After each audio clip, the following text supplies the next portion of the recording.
Le dimanche dernier, on a parlé de quoi? On a commencé une nouvelle série au deuxième culte qui s'appelle Bâtir une église professionnelle. Amen. Bâtir une église professionnelle. Et on a dit qu'une église professionnelle, c'est une église qui fait quoi? C'est une église sérieuse et de qualité. Amen. C'est une église sérieuse et de qualité. Tu as vu mon message, Karel? Mais je n'ai rien reçu. J'ai demandé quelque chose dans le message.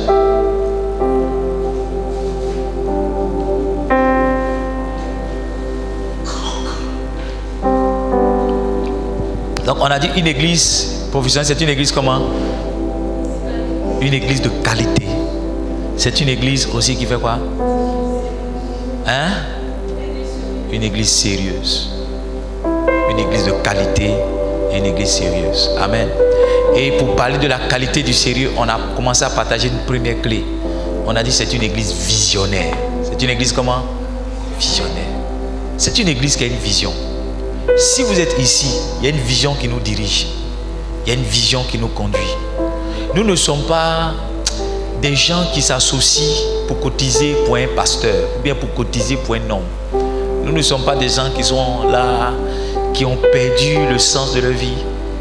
Nous nous rassemblons tous les dimanches parce que Dieu a dit à un homme: édifie-toi et bâtis-moi une maison spirituelle. Des hommes et des femmes qui, remplis du Saint-Esprit, seront mes témoins dans le monde. Et cette vision est tirée de 1 Pierre le chapitre 2 le verset 5. 1 Pierre chapitre 2 verset 5. Il dit: et vous, comme des pierres vivantes, édifiez-vous afin de former une maison spirituelle pour offrir à Dieu des victimes spirituelles agréables à Dieu par Jésus-Christ. Et vous-même, comme des pierres vivantes, comme des pierres vivantes, il dit quoi? Édifiez-vous pour former une maison spirituelle, un saint sacerdoce, afin d'offrir des victimes spirituelles agréables à Dieu par Jésus-Christ. Donc voici la vision de Livingstone. 1 Pierre 2, le verset 5. C'est pierre vivante là, c'est ce qui est dit en anglais living stones. Calling, ça veut dire l'appel, ça veut dire la mission, ça veut dire la convocation. Donc chaque personne qui vient ici est appelée, est convoquée. Je disais à quelqu'un tout à l'heure en entretien, je lui ai dit: tout ce qui t'arrive, ça a été les conditions que Dieu a créées pour que toi et moi soyons en connexion. Parce qu'il y a quelque chose que Dieu veut faire dans ta vie à partir de ce ministère. Donc il fallait que tu justifies toi-même ce qui va t'amener ici. Il y a quelques-uns, c'est un problème de foyer. Il y a d'autres, c'est un problème d'argent. Il y en a certains encore, c'est un problème de sorcellerie. Il y a d'autres, c'est en passant. Mais le fait que tu sois rentré ici, c'est parce que Dieu veut appliquer, agir dans ta vie pour accomplir quelque chose de particulier. Amen. Amen. Amen. Alors aujourd'hui, je veux qu'on avance sur un deuxième point. La deuxième clé. Pourquoi ou bien comment bâtir une église professionnelle? C'est de bâtir une église avec une vision. Bâtir une église avec une vision. Si vous êtes une église qui n'a pas de vision, ça veut dire que vous marchez avec l'ambition d'un homme. Et toute ambition est rattachée à soi, mais toute vision est rattachée aux autres. Vous voyez une vision véritable lorsque vous comprenez que la chose ne s'adresse pas à celui qui parle, mais à d'autres personnes. Livingstone, il dit bâtis-moi des hommes. Donc Dieu n'est pas en train de me bâtir moi, mais Dieu est en train de bâtir des hommes. Alléluia. La deuxième clé ou la deuxième caractéristique pour une église professionnelle, c'est une église qui fait des réunions et beaucoup de réunions. Yes. C'est une église qui fait des réunions et beaucoup de réunions. Si vous avez travaillé une fois, vous allez voir que les lundis, c'est les jours de réunion. Donc, tu veux rendre un témoignage? Lundi, c'est réunion partout. Quand tu vas au travail, on dit réunion le directeur, réunion le chef de département, réunion la trésorerie. Lundi, matin jusqu'au soir, c'est réunion. Une église professionnelle, c'est une église qui fait des réunions. Si après la prédication, le premier culte, tout le monde s'en va de ton église, cher pasteur, c'est que ton église n'est pas professionnelle. quand tout le monde s'en va, en fait tout le monde ne va même pas. Il y a des groupes qui se forment, 2 groupes ici, 3 groupes ici, 4 groupes ici. J'ai bien aimé pendant les annonces, l'annonciatrice a dit, après la main finale, il y a réunion, elle a dit, il y a réunion de qui? Réunion des femmes. Après elle a dit, il y a réunion de quoi? Les chantes même ont dit, il y a réunion des chantes. Une église professionnelle, après la main finale, il doit avoir réunion. S'il n'y a pas de réunion, c'est la preuve que les gens ne sont pas en train de travailler. S'il n'y a pas de réunion, c'est la preuve que les gens sont en train de se balader. On ne fait pas des réunions pour les faire. Les réunions obéissent à un rôle et à des objectifs bien précis. 4 avantages ou bien 4 rôles que jouent les réunions dans une église. Le premier rôle ou le premier avantage, c'est que les réunions permettent de faire passer des informations souvent capitales. Pourquoi est-ce qu'on s'assoit pour faire réunion? C'est pour passer certaines informations capitales. Regardez, la plupart des membres de l'église les fidèles sont partis, mais les ouvriers sont là, les bergers sont là. Est-ce que je peux vous partager une information capitale? Dans la nuit du dimanche au lundi, j'étais en train de dormir dans le bureau ici, parce que j'ai prié toute la semaine ici. J'étais en prière, pas, je ne dormais pas, j'étais en prière. Et pendant que je priais en dormant, ou bien pendant que je dormais en priant, j'ai eu un songe. Amen. Et cette nuit-là, je ne sais pas qu'est-ce qui m'a pris, mais j'ai dit à ma collègue, il faut qu'on fasse rentrer la voiture au garage. Donc on a nettoyé, on a bousculé comme il fallait. Et la voiture est rentrée. Et pendant que je dormais, j'ai vu un incendie dans mon sommeil. Dans mon sommeil, il y avait un incendie. Et l'incendie, c'était au 2e culte. J'étais en train de prêcher. Et il y a eu un feu dans le garage. Et le temps qu'on se rende compte, on a vu la fumée. Le temps qu'on essaie d'éteindre le feu, on a réussi à éteindre le feu. Mais le feu avait brûlé 3 enfants. 3 enfants de l'église qui étaient calcinés. Et c'est devenu toute une affaire sur moi et sur l'église. Et pendant que je me suis réveillé, que je cherchais la face de Dieu par rapport à ça, Dieu m'a dit, le diable a lancé plusieurs fronts. C'est-à-dire le diable a lancé plusieurs attaques en même temps. Et le feu et ce qui est arrivé, c'est une forme de distraction aussi, mais c'est aussi une attaque. Parce que si quelque chose arrive à l'un d'entre vous ici, j'en suis le premier responsable. Quand je vais aller dénoncer ça à la police, ils vont me garder là-bas. Est-ce que tu comprends? Parce que c'est moi, je suis le responsable de tous ceux qui s'asseyent ici. Et donc, si le diable ne peut pas m'atteindre directement, il peut créer une condition par laquelle il peut m'affecter. J'ai dit à ma collègue, il faut nettoyer tout ce qui est la saleté là-bas. Nettoie. Ce genre d'information-là, je ne vais pas le donner à tout le monde. Je vais le donner. Et le matin, quand je me suis réveillé, Dieu m'a inspiré une action prophétique. J'ai prié. Mais je n'ai pas que prié, j'ai donné des instructions. J'ai dit qu'on nettoie et qu'on suivait les enfants pendant qu'on est en train de prêcher. Parce que c'est une voie que l'ennemi peut exploiter pour nous mettre dans des problèmes. Donc, quand vous restez après le culte ou bien quand vous restez pour faire réunion, vous restez parce qu'il y a certaines informations qu'on ne peut pas donner à tout le monde. Il y a certaines informations qui concernent certaines personnes, certains hommes. Ce que je dis aux ouvriers est différent de ce que je dis à tout le monde sur la chaîne. Donc la réunion permet de faire passer des informations. Lévitique chapitre 8, verset 1 au verset 5.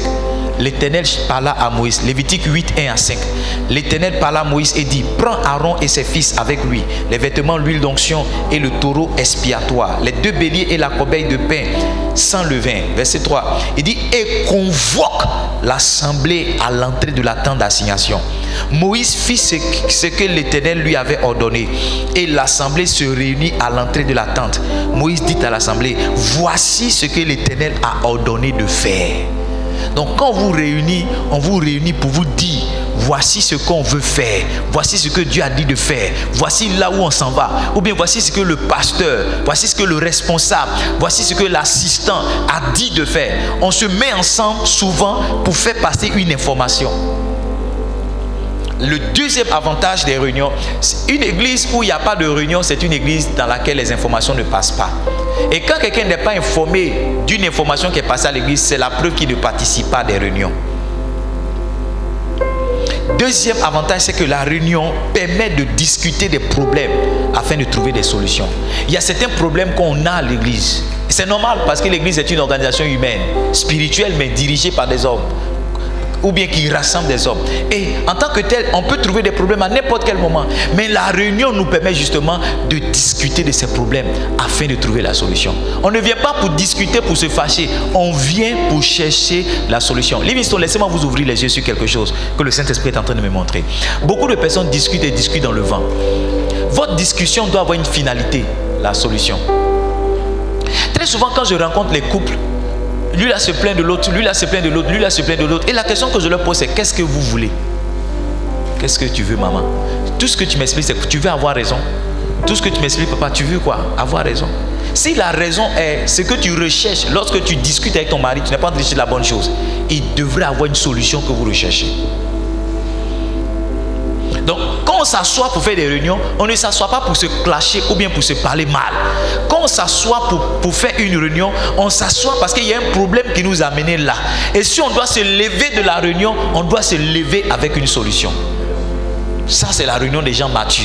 Mais la réunion des immatures, c'est une réunion qui finit en palabres, qui finit avec des injures, qui finit avec souvent des divisions. Une réunion d'hommes matures, de femmes matures, d'hommes professionnels, ça finit avec une solution. On dit on s'est réunis. Quand le G8 se réunissent, à la fin, il y a, comment on appelle ça, une déclaration, c'est pas ça? La déclaration, c'est quoi? C'est les solutions qu'ils ont apportées à tous les problèmes pour lesquels ils se sont réunis. Donc quand on fait une réunion à l'église, on doit finir avec une solution. Ah, voici ce qu'on a décidé. Voici la solution de tel problème. Lui, là, sort avec la soeur, ils ne sont pas mariés, voici leur solution. Lui, il a volé l'argent de telle personne, voici leur solution. On ne discute pas ou bien on ne se réunit pas pour exposer, mais on se réunit pour trouver la solution. C'est ça une église professionnelle.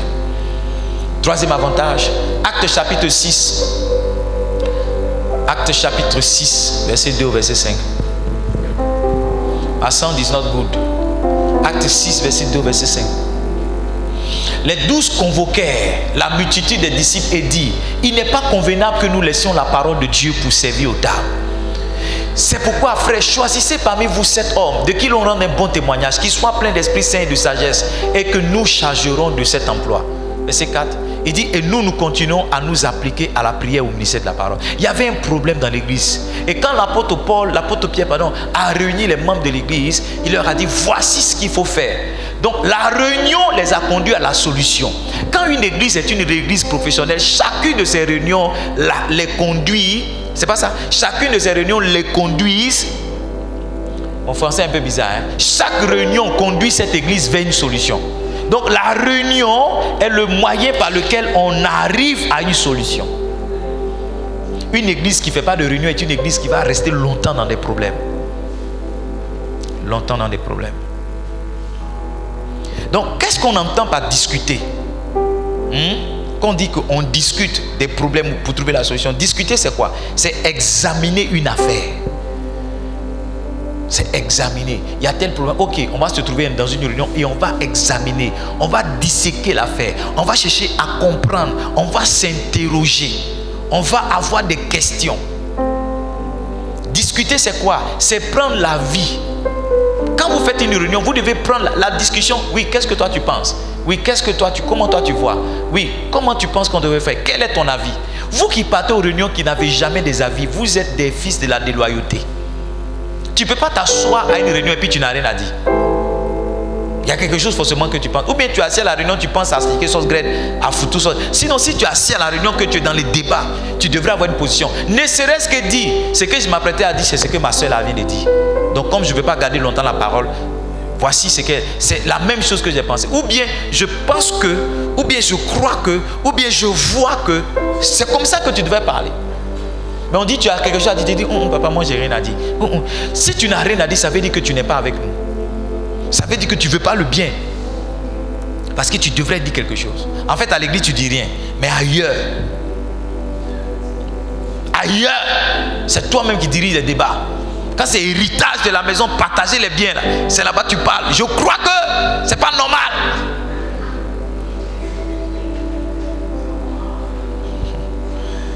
Troisième avantage. Les réunions permettent de faire participer les autres aux décisions de l'église. Quand on t'invite à une réunion là, c'est pour que toi aussi tu dises quelque chose qu'on va prendre pour faire avancer l'église.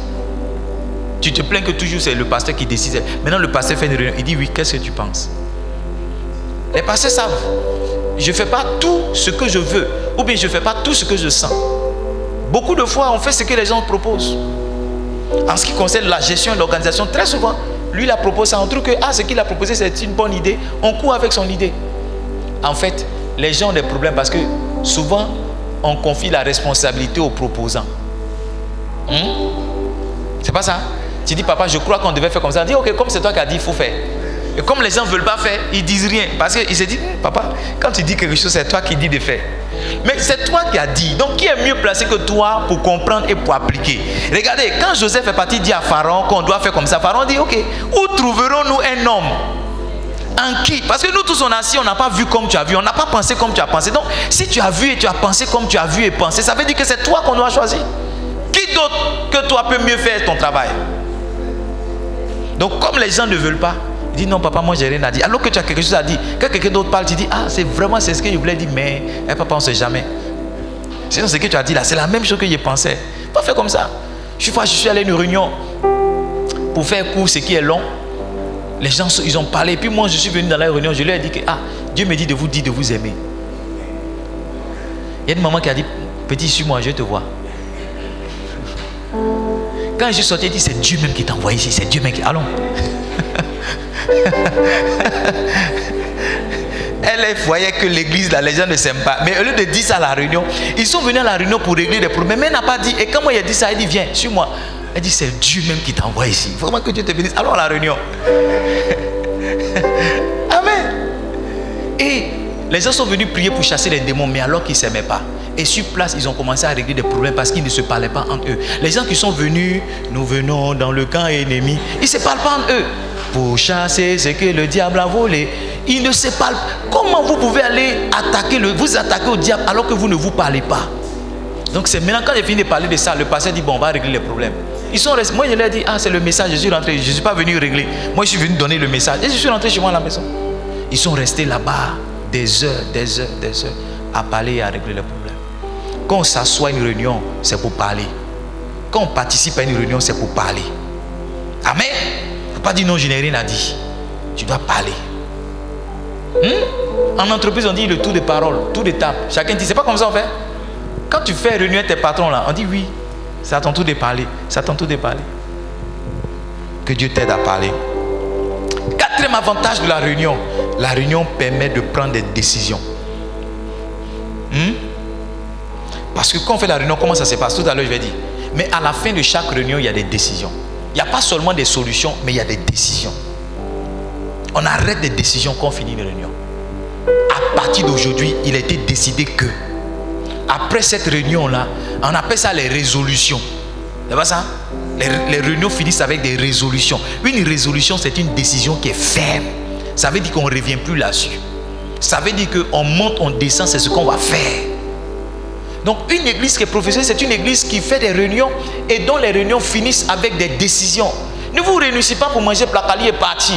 Ne vous réunissez pas pour manger galba et partir. Si vous êtes un département de cette église, chacune de vos réunions doit culminer, doit finir avec une résolution. Je dis toujours, dans le cas de mon mariage, je dis à mon épouse, si on s'assoit pour parler, il faut qu'on dise quelque chose sur lequel on ne va pas revenir encore l'année prochaine. Donc si on doit se réveiller à 4 heures, on décide. Il ne faudrait pas que le réveil soit un problème. On ne doit pas se réunir une autre fois pour parler encore du même problème. C'est ça qui fait vieillir les couples rapidement. Parce qu'ils parlent toujours de la même chose.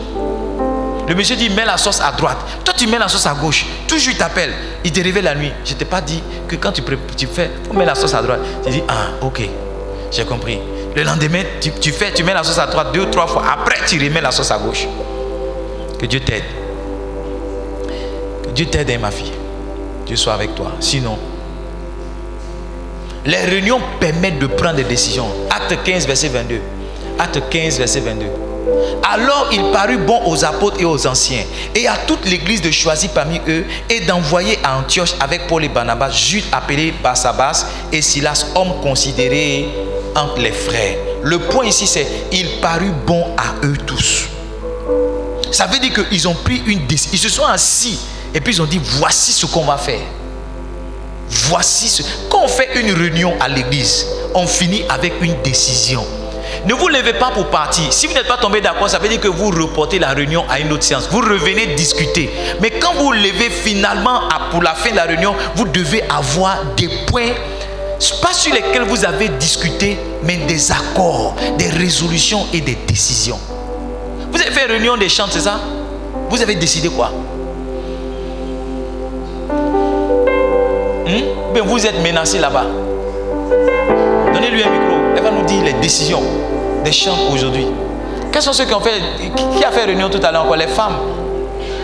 Hygiène a fait réunion. Voilà. Tu donnes le micro aux chants et aux hygiènes. Vous nous dites quelle est la décision. S'il n'y a pas de décision à la fin de la réunion, ça veut dire que c'est une réunion que vous devez reprendre. Ne faites pas une réunion pour dire, vous là, je n'aime pas ça. Je ne vous ai pas dit de venir toujours à 7h, à 8h. Vous me laissez toujours laver les trucs ici, moi seul. C'était pour vous dire ça, allez-y. Non, non, non, ça c'est pas réunion. Ça c'est menace de mort, c'est pas réunion. Amen. Oh. Ne faites pas réunion pour vous dire, on a dit dans le groupe WhatsApp. Amen. Amen. Oh. Ça c'est pas réunion, ça c'est menace de mort et c'est savonnage. Alléluia. Réunion là, je vais vous expliquer comment on fait la réunion. Amen. Oui, vous avez décidé quoi les gens?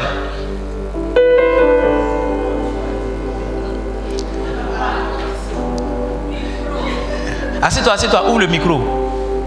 Oui, c'est ouvert, parle. Dis maintenant, si je ne fais pas répétition, tu ne chantes pas. Alors, Respo dit, ça c'est la décision. Respo, ils sont tombés d'accord que si tu ne viens pas à la répétition, tu ne chantes pas. Est-ce que vous comprenez? Donc, elles peuvent dire non, suite à la réunion du 24 septembre 2023, il a été décidé que quiconque ne participe pas aux répétitions ne chantera pas. Ça, c'est la décision. Mais réunion, hé, combien de fois on va vous parler? C'est sorti là-bas. Combien de fois on va vous parler? Ne m'énervez pas, ne m'énervez pas.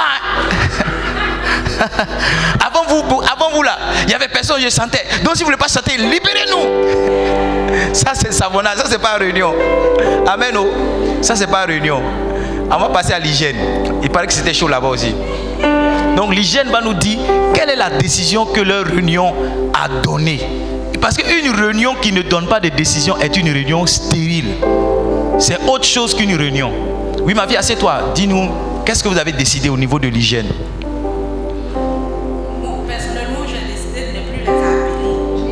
C'est-à-dire, elle les a appelés pour dire à partir d'aujourd'hui, je ne vous appelle plus.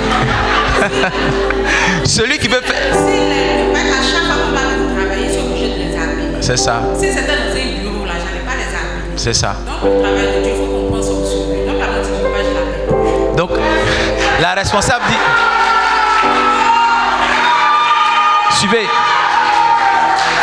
Suivez, c'est sérieux ce qu'on fait. La responsable, leur réunion a fini avec cette décision.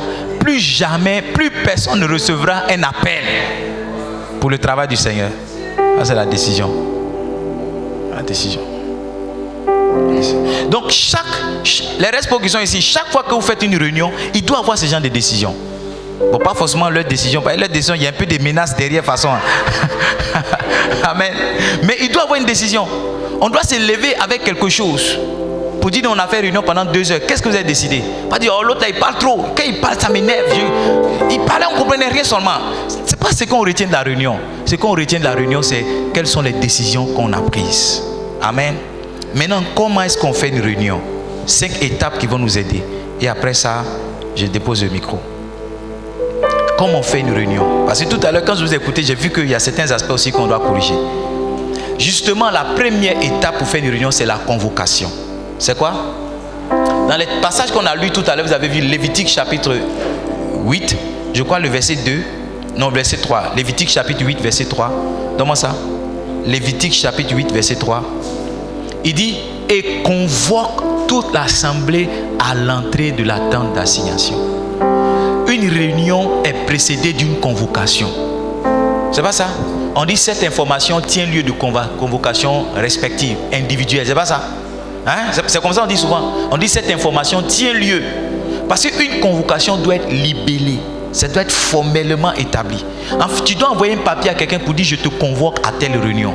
Si tu n'envoies pas de papier, tu dois dire, si tu reçois l'information là, c'est ça qui est la convocation. Ne faites pas une réunion pour laquelle vous n'avez pas convoqué les gens.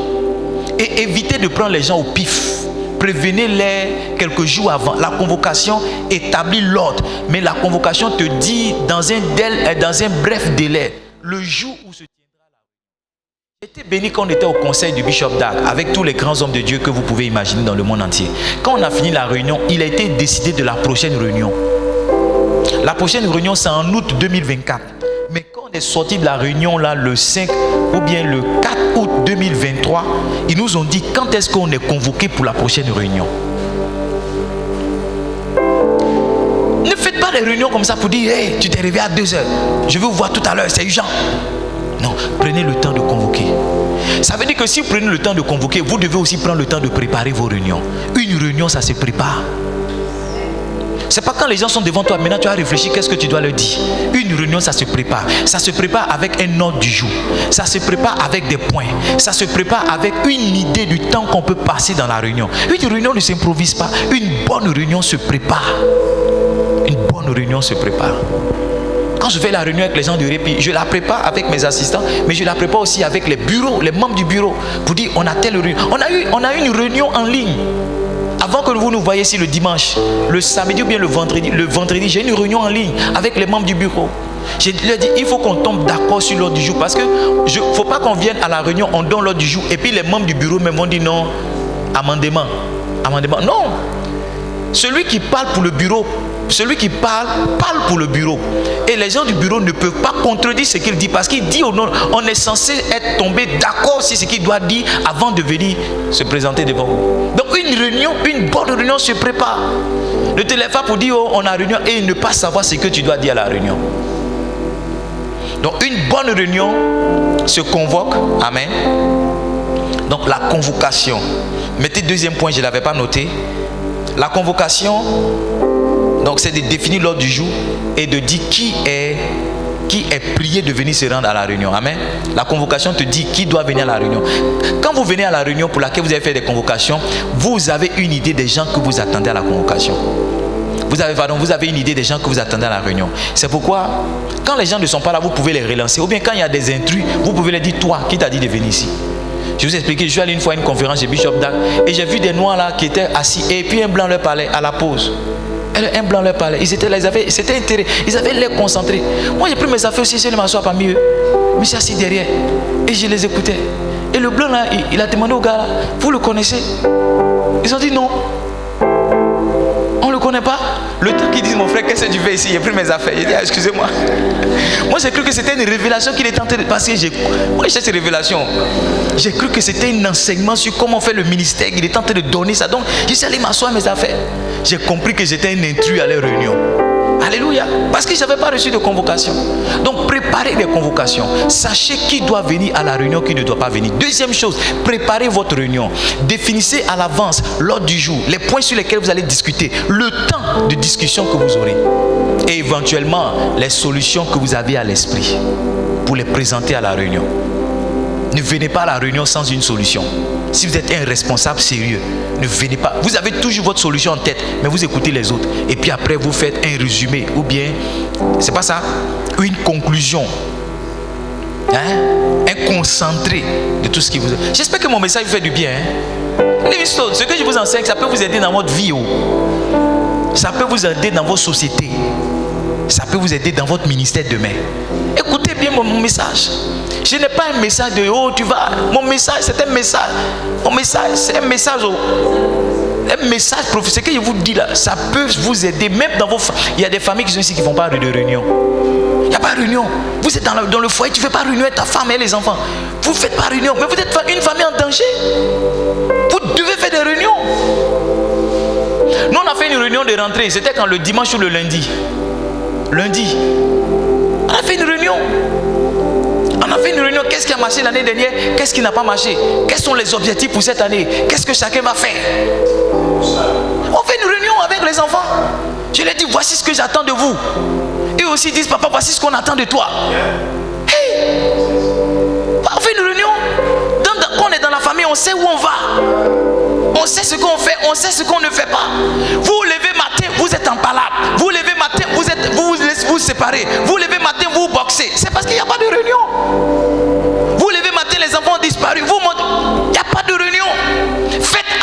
vos enfants, asseyez-vous, papa, maman, asseyez-vous, dites aux enfants, voici ce qu'on fait dans ma maison, voici ce qu'on ne fait pas.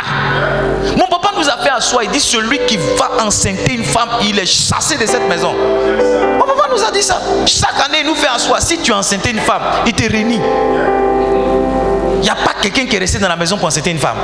Parce qu'il nous a tellement répété ça. On s'assoit avec ses enfants pour faire une réunion. On s'assoit avec ses collaborateurs pour faire une réunion. On s'assoit avec on s'assoit pour faire une réunion. Ce que je vous dis, ça peut sauver votre vie, ça peut sauver votre foyer, ça peut sauver votre maison. Faites des réunions. Faites des réunions. Quand vous allez quitter ici, là, dites à vos enfants, c'est que le pasteur a prêché, il a prêché pour nous tous. Voici la réunion, c'est lundi matin ou bien lundi soir. Faites-le. Les gars, c'est l'opportunité. Il dit non, papa, augmente notre argent. C'est tout ce qu'eux peuvent dire. Mais ça aussi, c'est la réunion. Tu dois écouter ce qu'ils disent. Parce que toi, tu demandes quelque chose. Eux aussi, te demandent. C'est la possibilité que vous donnez à vos enfants souvent de s'exprimer. Les visiteurs, je vous assure, si vous laissez vos enfants vous parler, vous allez entendre beaucoup de sagesse qui vont vous dépasser. Vous allez entendre quelquefois des choses même que vous ne savez pas. Vous allez entendre des choses. Les enfants observent, ils voient. Les enfants comprennent. Un enfant sait que tu es fâché contre sa maman. Oui, un enfant comprend quand tu es moisi. Il sait que tu n'as pas l'argent. Quand tu penses non, tu caches. Un enfant, un bon enfant, il voit tout. Il voit tout. Un enfant sait quand tu fais semblant. Ton enfant sait quand tu trompes ta femme. Ton enfant sait quand tu trompes ton papa. Il sait. Il sait. Faites asseoir, excusez-moi, mais faites asseoir vos enfants. Faites réunion avec eux. Même ton enfant de 3 ans, ton enfant de 4 ans, fait réunion. Voici mes enfants, c'est pas aujourd'hui on fait réunion. Hein? Aujourd'hui on fait réunion. Un jour on faisait une réunion et mon fils a dit, qu'est-ce que tu n'aimes pas? Il dit, je n'aime pas qu'on me crie là-dessus. Là-dessus. C'est son expression là qui m'a touché. Il dit, on me crie là-dessus. J'ai dit, où tu as entendu cette manière de parler? Mais j'ai appris une expression. Moi aussi, je n'aime pas qu'on me crie là-dessus. Là-dessus. Comment est-ce qu'une réunion se tient? Première étape, c'était quoi? La convocation. Deuxième étape, c'était quoi? La préparation. Troisième étape, c'est les discussions. Quand on vient à la réunion, ce n'est pas pour se regarder. C'est pour se parler. Écoutez-moi, tous ceux avec qui vous êtes en réunion, vous faites la réunion, permettez-leur d'être francs avec vous. Ne limitez pas ce qu'ils peuvent vous dire, ce qu'ils ne peuvent pas vous dire. Si vous faites une réunion avec vos enfants, permettez à vos enfants d'être francs. La franchise de votre enfant, ce n'est pas un manque de respect. C'est la possibilité que Dieu vous donne, ou bien qu'il vous donne, de régler un problème. Soit qui vous concerne, ou bien qui les concerne directement. Comment vous pouvez améliorer vos relations pour qu'eux ils soient en paix, pour que vous aussi vous soyez fiers d'eux? Ne dites pas, hey, tu me parles comme ça. Non. C'est la seule opportunité où vous pouvez vous rabaisser pour dire, mon fils, dis-moi ce qui est dans ton cœur. Parce que la finalité là, c'est pas de t'humilier toi en tant que père, c'est d'apporter une solution à un problème qui existe. C'est pourquoi on fait une réunion. On ne fait pas une réunion pour s'humilier, on fait une réunion pour apporter des solutions à des problèmes qui existent. Fais une réunion avec ta femme, dis-moi, dis chérie, tout ce que tu n'aimes pas, dis-moi. Tout ce que tu n'aimes pas chez moi qui est une limite. Voici mon épouse, voici mes enfants qui sont là, puis je viens de vous prêcher. Tout ce que je fais qui ne plaît pas, dis-moi. Dis-moi. Mets-toi à l'aise. La dernière fois, ma femme m'a fait asseoir, elle m'a dit des choses. Quand on a fini, je me suis expliqué parce que elle ne peut pas bien apprécier la chose. Mais quand elle est partie, je lui ai dit, la prochaine fois que tu ressens une chose comme ça, appelle-moi pour me dire. Cette fois-ci, j'avais des arguments pour peut-être t'expliquer ce que tu disais. Mais d'autres fois, je peux ne pas avoir d'autres fois, tu peux avoir raison. Donc, ne dites pas que comme la première fois, je lui ai expliqué, il n'a pas reconnu, donc je laisse. Non, je lui ai dit, la prochaine fois, appelle-moi pour me dire encore. Une famille, il n'y a pas de réunion. Une église, il n'y a pas de réunion. Une entreprise, il n'y a pas de réunion. Quand vous allez vous réveiller, quelqu'un a volé tout l'argent de l'entreprise, il est parti. Ou bien il y a les gens. Non. Parce que les problèmes sont pendants et latents. Si vous ne parlez pas dans les réunions pour les exposer, les problèmes vont vous détruire. Maman, appelle ton mari, convoque-le. Dis, monsieur, je te convoque sur le lit de la chambre. J'ai quelque chose à te dire. On ne fait pas réunion pour se battre. Je ne sais pas de vous dire d'aller vous battre. Allez-vous discuter pour parler des solutions. Si à la maison c'est compliqué, donne-lui rendez-vous au restaurant. Donne-lui rendez-vous au restaurant. Dis, mon chéri, j'ai à te parler. Mais je vais te parler devant ce que... Donne-lui sa bière. Peut-être qu'il aime le vin. Je ne te dis pas de boire. Peut-être que c'est ce qu'il aime.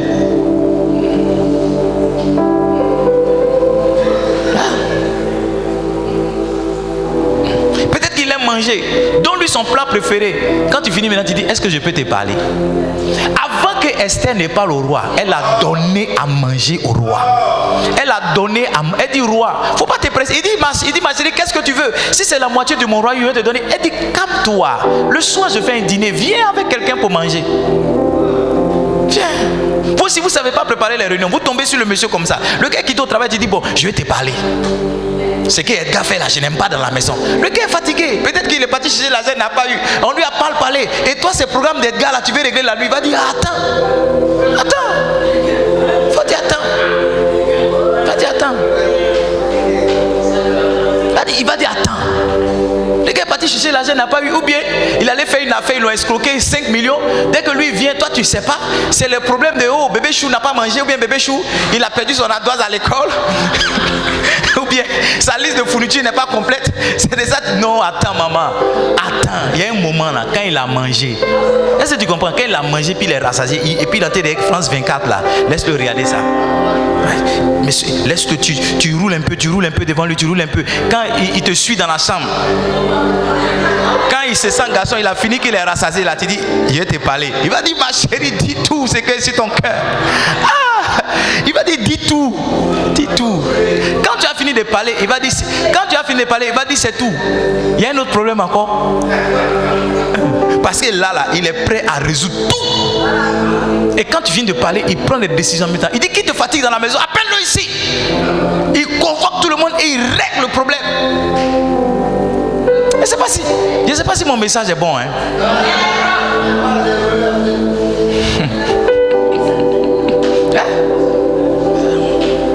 Messieurs, je vais te montrer à quel moment tu peux parler à ta femme. Ta femme est disposée à t'écouter lorsque tu lui as donné tout l'argent qu'il faut pour que le foyer tourne. Si l'argent du... Écoutez, les femmes ne demandent pas beaucoup. Si l'argent du marché n'est pas complet, tu ne peux pas lui parler. Si son argent de marché n'est pas complet, tu ne peux pas parler à ta femme. Si elle n'a pas payé sa cotisation, tu ne peux pas lui parler. Si sa famille est dans les problèmes que tu n'as pas encore réagi, tu ne peux pas lui parler. Parce que s'il y a un funérail dans sa famille, elle a cotisation. C'est si toi elle compte pour la cotisation. Si tu n'as pas encore dit comment tu vas lui donner l'argent de cotisation, il ne faut pas venir lui dire non, il faut qu'on s'assoie, il y a trop de problèmes dans le foyer. Non. Le seul problème qu'elle peut écouter, c'est comment elle va payer sa cotisation des funérailles. Quand tu as fait ça, que tu as mis une petite robe ou bien une petite chaussure. Quand tu as parlé, elle va faire comme ça. Après, elle va se mettre à genoux, elle va te dire, tu as raison, à partir d'aujourd'hui, je change.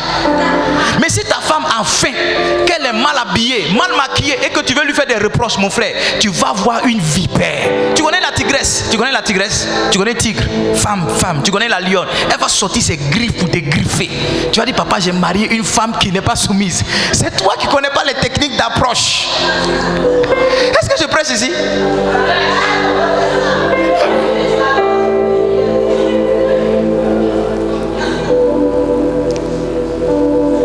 Tant que le président n'a pas fait le virement des salaires, il ne s'adresse pas à la nation. Allô? Tant qu'ils n'ont pas viré les salaires des fonctionnaires, le président ne fait pas adresse à la nation. Qui va l'écouter? C'est qui va aller l'écouter pour dire non, le président, qu'est-ce qu'il a dit? Ils vont dire, oh, on n'a qu'à donner l'argent des gens, il dit quoi là-bas? Il faut remarquer, chaque fois que le président doit poser une action, chaque fois que le président doit s'adresser à la population, il pose une action sociale. Ou bien dans son intervention se trouve l'action sociale. Pendant qu'il peut parler, il peut dire non, on libère tous les prisonniers. Puis il dit, wow! Ou bien il annonce une nouvelle, il dit bon, l'autorité des États, c'est fait. Maintenant il peut s'asseoir pour demander, exiger des choses à la population. Ils vont dire, oh président, j'ai rien, on va te donner ça, rapidement. Est-ce que vous comprenez ce que je suis en train de dire? Est-ce que vous comprenez ce que je suis en train de dire? Que Dieu nous donne la compréhension. Si vous êtes ici, que vous êtes un père de famille, vous avez votre maison, faites réunion. Faites des réunions, même si vous n'êtes pas père de famille, que vous êtes aîné. Je vois certaines aînés qui sont là. Faites des réunions avec vos petits frères. Faites des réunions avec vos petites soeurs. Pour dire notre famille là, ça s'en va où? Notre famille là, il faut qu'on corrige ça. Notre famille là, il faut qu'on règle ça. Parce qu'il y a certains problèmes qui sont restés dans l'enfance, qui ont commencé dans l'enfance et c'est dans l'âge adulte, ça s'est explosé. Les familles qui sont disloquées là, c'est pas quand ils ont eu 40 ans, hein. C'est quand ils étaient petits. L'incapacité de s'asseoir, de parler ensemble, de manger ensemble, de dormir ensemble. Les parents ont commencé à les séparer et grandir séparés. Ah, si vous faites réunion avec vos frères, vous n'avez pas besoin de vos parents. Ah, je veux qu'on se parle entre nous. Organise un petit repas avec tes frères, venez, je veux qu'on se parle. Ah, voici comment on devrait faire. Voici comment on devrait faire. Voici comment on devrait marcher. Voici comment on devrait marcher. Voici, faites des réunions. Très important. Les réunions, troisième point, c'était quoi? Les discussions. La discussion, c'est quoi? C'est de donner la parole à chacun. Amen. Oui, qu'est-ce que tu penses? Juliana, oui, tu dis quoi? Georgina, tu dis quoi? Blanchot, tu dis quoi? Depuis qu'on est là, tu n'as pas encore parlé. Est-ce que tu as quelque chose à dire? Ah. Permettez aux plus petits même de vous parler. Permettez aux plus petits de vous parler. J'étais une fois dans une réunion avec mes frères. Et puis, mon petit frère s'est exprimé. Comme mon petit frère parlait, j'avais les larmes. J'avais les larmes qui coulaient dans mes yeux. Il disait ce qui était sur son cœur. Mais quand il parlait, je ne sais pas ce qu'il disait qui me blessait. Mais en fait, quand il parlait, quand il s'ouvrait dans ce qu'il disait, je réalisais que moi, je l'avais blessé. J'avais fait quelque chose. Parce que souvent, quand on est dans le foyer, chacun ne regarde qu'à lui. Ça, oh, c'est moi, c'est moi. C'est quand tu écoutes les mariages, c'est comme ça. Oh, il est comme ça, il est comme ça. Il me fait souffrir, elle me fait souffrir. Elle est comme ça, elle est. Mais je vais vous dire que beaucoup de fois, le comportement de l'autre est la réaction de ce que vous-même vous lui présentez. Si vous changez votre formule, si vous changez votre présentation, vous allez voir que votre conjoint aussi va changer. Si vous-même vous décidez de vous améliorer, vous allez voir que sans que vous ne dites à quelqu'un change ceci, change cela, la personne est tentée de s'améliorer.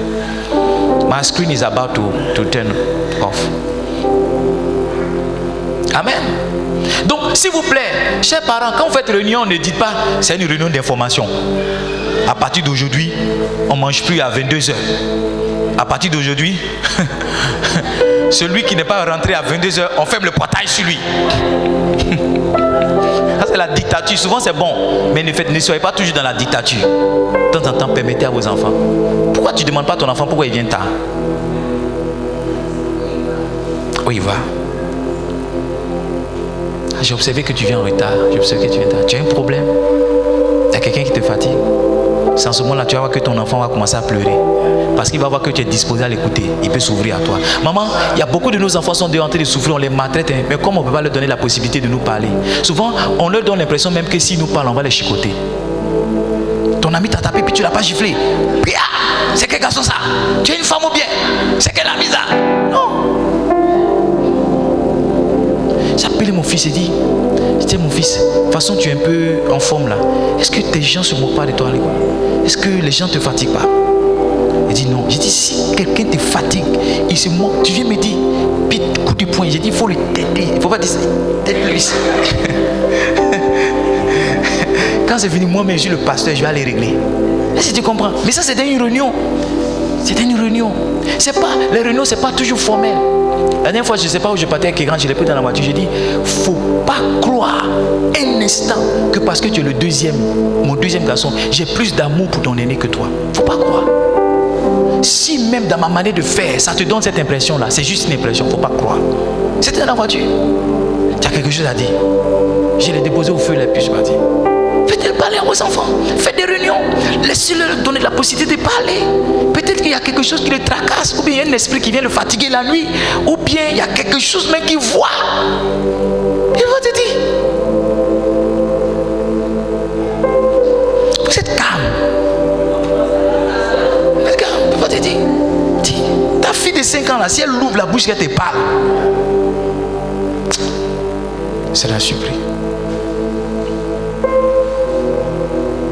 Donc donnez la parole à tout le monde. Oui. Permettez à votre femme aussi souvent, monsieur, de faire des remarques sur votre gestion, sur votre tempérament, votre hygiène. Tu vois ta bouche sans, ta femme ne peut pas te dire ça. Oui. Est-ce que je peux vous prêcher ou bien de vous mentir pour partir? Souvent tu n'as pas lavé ton caleçon 3 jours, mais comment ta femme va te dire ça que tu te fâches? Ton vlan-mamou là, tu n'as pas nettoyé. Ça fait 5 mois, tes poils sont devenus gris dedans là-bas. Mais est-ce que ta femme peut te dire ça? Ta femme peut pas te dire. C'est ta femme qui peut te sauver. Quand tu es dehors là, tes amis se moquent de toi. C'est ta femme qui peut te sauver. Mais quand elle regarde comment tu te fâches, tu prends mal les choses, elle ne sait pas comment elle va te dire. Un foyer professionnel, on fait des réunions. Est-ce que vous aimez ma prédication? Maman, accepte que ton mari te dise chérie, 2 jours là vraiment ton haleine c'est pas ça. Et accepte ça.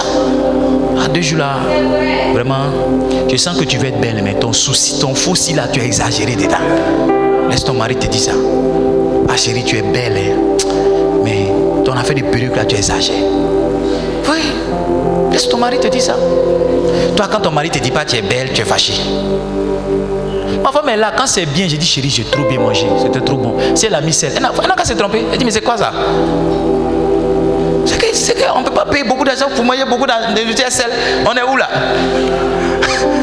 On est au désert ou bien on est où? Oui, maman, quand c'est bon, quand ton mari acclame, là, accepte. Ma fille, mon temps il est fini. Mais quand c'est pas bon aussi, accepte. Le jour il a dit que c'est pas bon là. Faut dire qu'est-ce que je peux améliorer. Il ne faut pas te fâcher. Parce que vous c'est comme ça. Vous voulez qu'on vous acclame toujours. Le jour on dit que c'est pas. Moi mon problème c'est qu'il dit tout. Le jour c'est bon, je vais m'arrêter à la chaise, je vais dire c'est bon. Le jour c'est pas bon aussi, continue-moi. Ou il me s'est arrêté pour dire que c'est bon. Je vais m'arrêter aussi pour dire que c'est pas bon.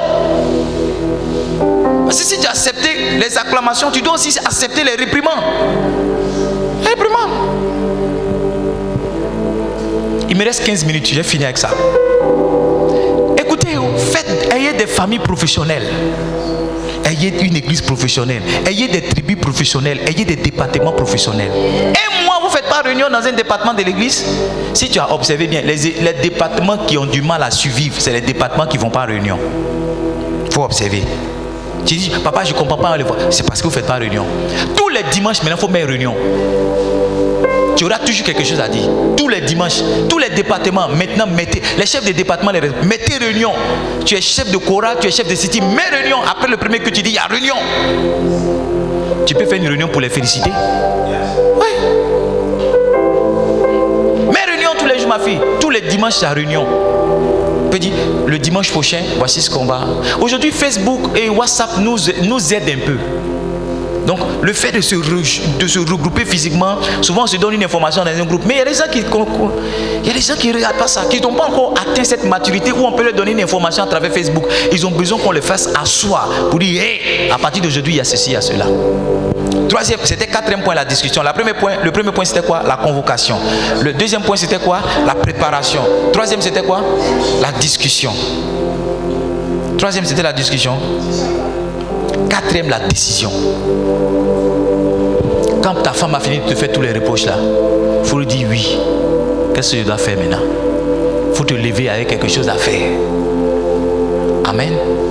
Te lever avec quelque chose à faire. Je veux parler un peu sur le foyer. Je ne sais pas si vous m'autorisez. Je pense que le dimanche prochain, je vais parler de ça. Le foyer. Je vais vous partager une expérience que j'ai eue. Est-ce que vous voulez que je partage une expérience? Quand on doit venir à l'église, je mets la pression à tout le monde. Hé, à 7h, je démarre. 7h, ne me mettez pas en retard. Je fais mon travail. Ne gâchez pas mon travail. Je bavarde. Est-ce que vous me comprenez? La dernière fois, tout le monde a fait l'effort à 7h. Quand c'est comme ça, mon épouse, elle ne parle pas. Elle est là, elle est un peu fâchée, mais elle... La dernière fois, quand tout le monde est rentré dans la voiture à 7h, j'ai dit à tout le monde, comme vous êtes à l'heure, je vais vous récompenser. J'ai partagé 500 aux enfants et à un moment, j'ai fait un peu plus.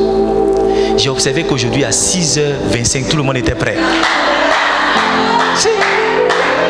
J'ai observé qu'à 6h25, j'ai observé qu'aujourd'hui, je n'ai pas eu besoin de menacer, de crier. J'ai observé qu'à 6h25, c'est-à-dire, tout le monde était... Quand je dis prêt, c'est-à-dire, ils sont prêts même dépasser. Et Dieu m'a fait comprendre, Dieu m'a dit, chaque fois que tu célèbres une bonne action de ta famille, tu vas les maintenir dans cette bonne action. C'est pas qu'ils vont s'attendre à recevoir une récompense, mais leur esprit même sera disposé à faire la chose bien. La chose bien. En fait, je faisais ça, mais c'était pas inscrit comme un principe. Je faisais ça comme ça. C'est pourquoi chaque fois que vous félicitez un de vos enfants qui a bien travaillé, il travaille davantage. Et ses frères travaillent aussi bien. Je vais parler de ça peut-être dimanche prochain. Comment établir un esprit d'excellence dans la maison. Comment établir un esprit d'excellence.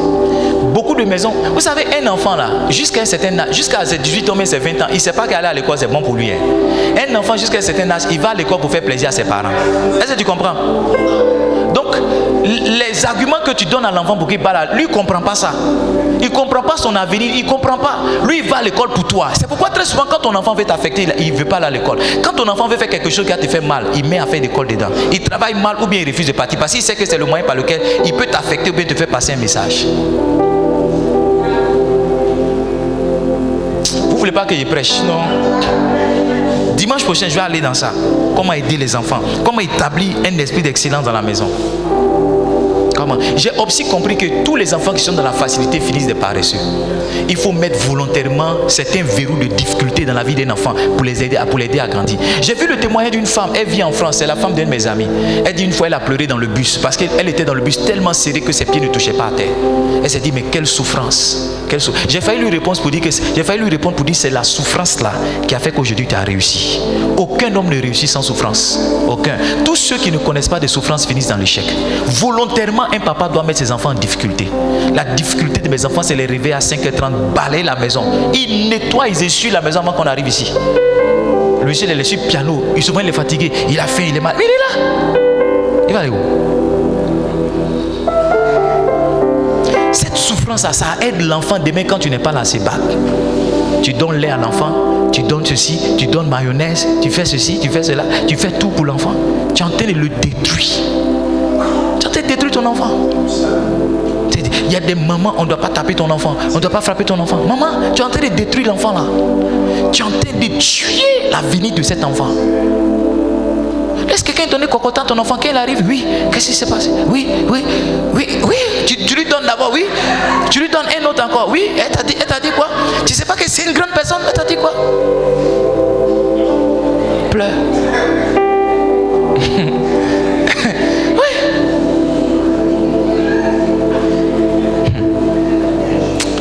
Livingstone, nous autres on avait une prédisposition pour l'amusement. Je bénis Dieu pour les parents que j'ai eus. Si moi je n'avais pas mes parents que j'ai, j'allais échouer. Parce que beaucoup de mes amis ont échoué. Ils étaient bons à l'école, mais ils ont échoué. Pourquoi? Parce qu'il n'y avait pas quelqu'un pour les discipliner, pour les mettre dans certains challenges. Moi que vous voyez, c'est pas aujourd'hui, je me réveille à 4h du matin. Je me réveille à 4h du matin depuis que je suis un petit enfant. Pour aider ma maman à éplucher manioc, l'aider à faire son attiqué. J'ai vendu l'eau sur ma tête. J'ai vendu poisson sur ma tête. J'ai vendu attiqué sur ma tête. Oui, c'est ça qui m'a aidé à me battre. Quelle que soit la chute que j'ai, je peux me relever. Parce que j'ai appris à être confronté à la difficulté dès mon bas âge. Oui. On ne donne pas tout un enfant. On le met volontairement dans des challenges et des difficultés pour aider la personne qui est en lui à sortir. C'est l'adversité qui bâtit des hommes. La facilité fait des fainéants et des paresseux. Mettez vos enfants dans des challenges. Dites que c'est le pasteur qui vous a dit ça. Mettez-les dans les challenges. Ça va les aider à être des meilleures personnes. Nous, on n'a pas de servante. Hein? Tu laves tes habits. Ce matin, j'ai dit à Kéran, fais sortir tes habits sales. Ce qu'il a sauvé, il dit c'est dans la douche. Parce que j'allais lui dire, mets ça dans le sachet. Quand j'ai fini de presser les deux culs, tu allais laver ça ici. Et ce qu'il a sauvé, il dit non, c'est dans la douche. C'est dans la douche. Livingstone, ne vous amusez pas. Faites des réunions. Mon message, c'est faire des réunions. Mon message, c'est faire des réunions. Je suis allé quelque part, mais mon message, c'est faire des réunions. Faites des réunions. Mettez les enfants là en situation difficile. Toi-même tu es assis là. Un de mes aînés est venu, il dit comprends pas, son fils n'est pas comme lui. Son fils n'est pas comme lui. Il dit, il ne peut jamais être comme toi. Toi tu as perdu ton papa avant même que tu ne vois le jour. Tu es né avec un but à 0. La vie t'a marqué un but à 0. Parce qu'un homme qui n'a pas de papa, comment il va s'en sortir? Mais regarde, l'absence de père a fait que tu t'es battu. Aujourd'hui tu as construit un immeuble R+3. Ton enfant tu le mets à l'aise, il a climatisé, il a tout ce qu'il donne. Tu lui donnes une voiture, mais tu veux qu'il soit quoi? Il serait un paresseux. Il va dormir jusqu'à 16h. Parce qu'il a un père qui peut peut payer quelque chose pour lui. J'ai dit à mes enfants, maintenant, je ne vais pas vous donner l'argent parce que je suis un père. Vous allez travailler pour avoir l'argent. Celui qui ne me suit pas dans le ministère, il n'aura rien. Ils sont là. Ils sont là. C'est le travail. Si tu joues piano, c'est ton travail là, il te paye pour que tu paies ta scolarité. C'est ça. Donc si tu veux, tu fais ton choix. Je dis mon message, c'est les réunions. Je ne sais pas où mon message est en train de partir, mais mon message, c'est comment? Les réunions. Quand on finit les décisions, c'est pas ça? 5e point, on fait un rapport de réunion. Un rapport. Rapidement. Ne faites pas une réunion sans rapport. Hein, maman, vous avez fait votre réunion. Regardez les chants. Vous avez fait votre réunion aujourd'hui. Fais un rapport.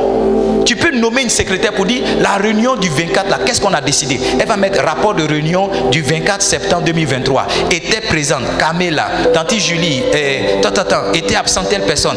Voici ce qui a été décidé à la réunion. Il a été décidé que, et puis vous balancez ça. Pour que les gens qui étaient absents à la réunion puissent avoir l'information. Et pour que ça soit établi désormais comme une règle.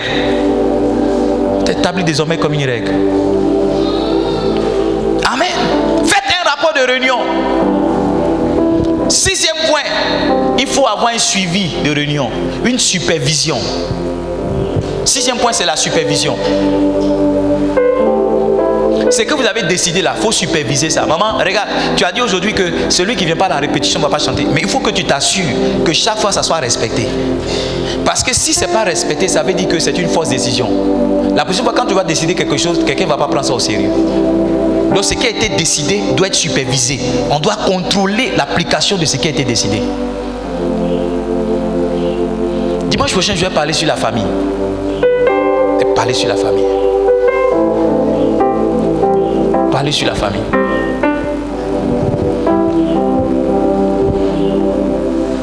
Faut observer. Quand vous partiez à l'école, tes amis qui n'avaient pas petit déjeuner, c'est eux qui ont réussi. Tu n'as pas remarqué ça? Tes amis qui quittaient au loin pour marcher. Moi, j'avais une amie là, elle quittait Air France 3 jusqu'à quartier à Ouyansou. Air France 3, elle quittait vers Pont Bascule. Elle marche jusqu'à Ouyansou.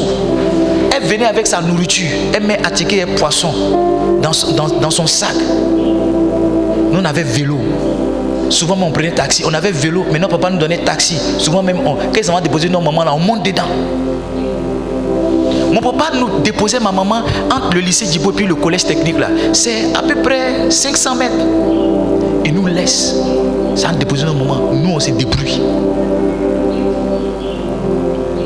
Il a eu pitié de nous, il a payé vélo pour nous. Prends vélo, VTT, tu roules.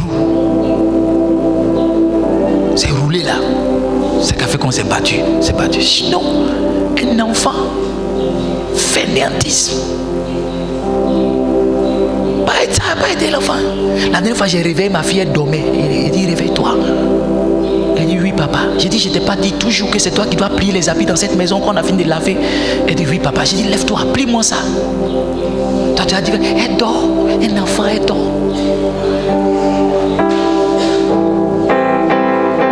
Tu vas dire, elle dort. Réveille-toi, plie. Arrange les chaussures là. Je ne t'ai pas dit que la chambre ne va pas. Arrange ça. Range bien les chaussures. Tu as fini, va dormir maintenant. Maintenant, si tu n'as plus sommeil, prie.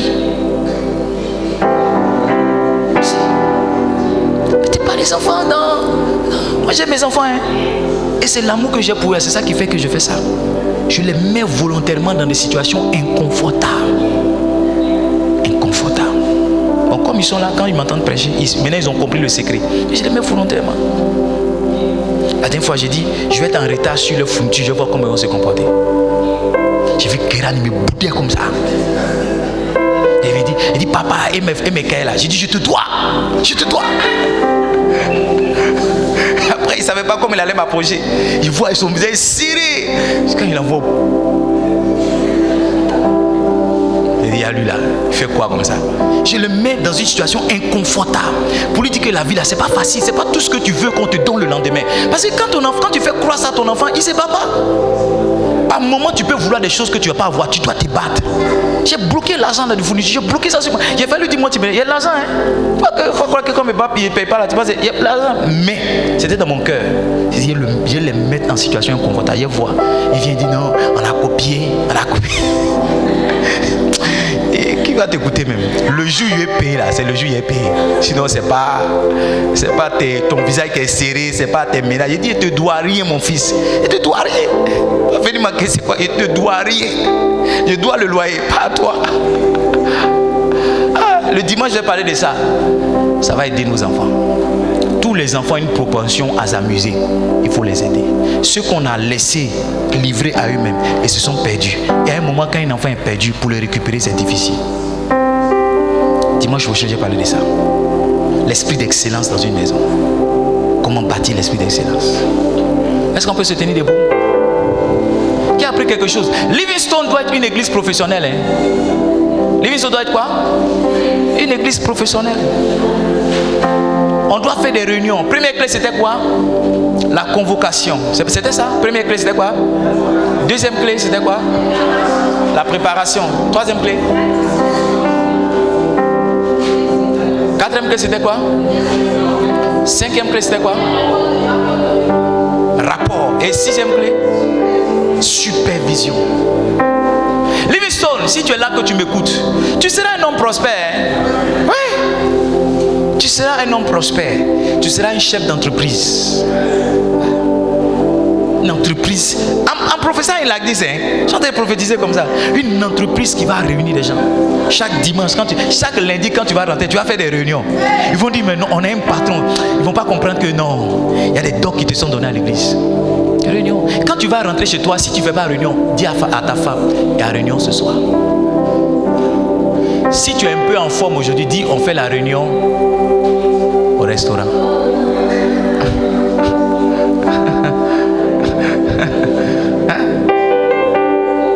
Ou bien, donne un 5 000 à ta femme. Blague là, elle n'a qu'à acheter un poulet 2 000, bien 3 500.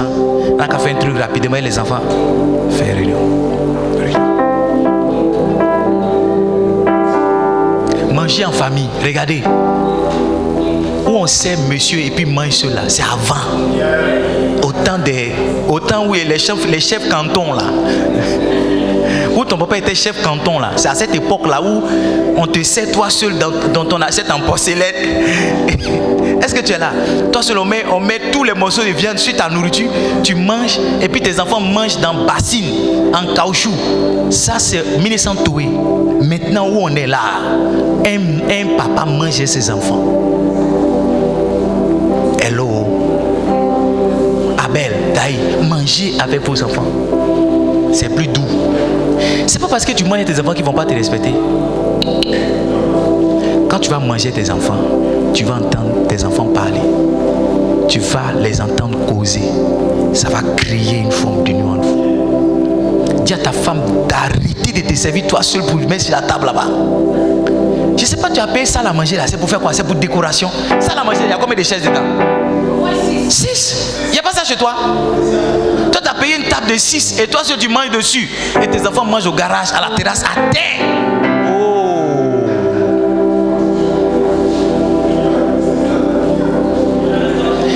Si vous avez dépassé 6, mets une autre chaise derrière. Fais manger tout le monde à table. Ça, c'est une instruction pour quelqu'un. Tu vas voir le sourire que ça va apporter à ta famille. Tu te traites comme un chef canton dans ta propre maison. Un chef canton. On te donne la tête de poulet, la cuisse de poulet, les pattes de poulet, le gésier. Chez nous, à la maison, vous savez qui mange la cuisse? Vous savez qui mange cuisse de poulet chez nous? C'est Némi qui mange cuisse de poulet. C'est Némi. S'il n'a pas cuisse de poulet, il ne mange pas poulet. Ouais. Toi, chez toi, c'est toi qui manges la cuisse. Parce que quand tu étais petit, les parents mangeaient la cuisse pour te laisser. Donc maintenant que tu es grand, tu te venges chez tes enfants. Miséricorde. Miséricorde. Notre table à manger là, c'est une table en bois, petit comme ça, pour manger dessus, mais c'est difficile. Nous tous, on n'a pas place. Souvent, quelqu'un va prendre tabouret pour s'asseoir. C'est comme ça on mange. Parce que quand il te dit ça à manger, tu penses qu'on est sur une table en verre, on est sur les nuages. Non, c'est comme ça. On a créé pour nous. Donc, il faut créer pour. Peut-être que pour vous, ça à manger, ça sera à terre. Je ne sais pas si tu comprends. Le principe, c'est de manger tout le monde. Pas forcément dans la même assiette, mais manger en même temps. On peut servir chacun comme c'est le cas chez nous. On sert chacun dans son assiette, mais on mange en même temps. Ton enfant qui se promène, qui ne rentre pas à la maison, si vous mangez en même temps, il va venir à l'heure de manger. Comme il se promène et puis quand il vient, il y a sa nourriture, la cuisine là, c'est pourquoi il vient. Je ne sais pas si ma prédication vous plaît. On a été éduqués comme des chefs cantons et on a gardé ça. En 2023 là, c'est pas possible. C'est pas possible. Ta famille sera une famille professionnelle. Ta maison sera une maison professionnelle. Quand tu vas, si tu es ici que tu travailles, tous ceux avec qui tu travailles, demain lundi, il faut leur dire il y a réunion. Garde un peu d'argent, 10 000. Prends tous les gens qui tu travailles, dis-leur tu les invites à un alocodrome. Et puis pose-leur des questions par rapport au travail, comment ça se passe. Faites réunion. Quand vous faites réunion, dimanche jusqu'à dimanche, il faut m'envoyer ton témoignage de réunion. Fais réunion. Fais réunion. Si tu as tes copines, dis à tes copines, on a une réunion. On dit réunion de quoi? Dis, il y a une réunion. Réunion. Chacun doit faire une réunion, c'est l'exercice. Je ne sais pas, peut-être que tu n'es pas chef de famille, mais il y a une réunion que tu dois faire. Trouve les gens avec qui tu as fait ta réunion. Peut-être que c'est tes enfants. Mais j'insiste pour les parents qui sont ici, faites une réunion, ne serait-ce qu'une réunion de rentrée. J'ai dit à mes enfants, quels sont vos objectifs? Ils m'ont dit, j'ai dit que chacun de vous copie son objectif, qui colle ça sur le frigo. Parce que nous tous on va au frigo et chacun va au frigo au moins 3 fois, 4 fois dans la journée. Donc chaque fois, tu vas voir, tu vas lire ton objectif. Si l'année est finie, que adviendra que pourra. Je vous aime, Livisto, levez la main. Que Dieu nous aide à être des professionnels. Des professionnels à l'église, des professionnels dans nos maisons, des professionnels dans nos entreprises. Que nous soyons des gens qui font des réunions et des gens qui dégagent leur sérieux et la qualité à travers les réunions qu'ils font. Oh Seigneur, nous voulons bâtir une église professionnelle. Nous ne voulons pas bâtir une église d'amusement, une église, papa, de plaisanterie. Nous voulons ajouter le sérieux et la qualité dans les choses que nous faisons. Et ce matin, tu nous as donné une clé qui est celle de faire des réunions. Donne-nous avoir la sagesse, papa, de marcher dans cette révélation. Donne-nous la force d'appliquer cela aussi bien ici à l'église, dans les départements que nous gérons, que dans nos familles, que dans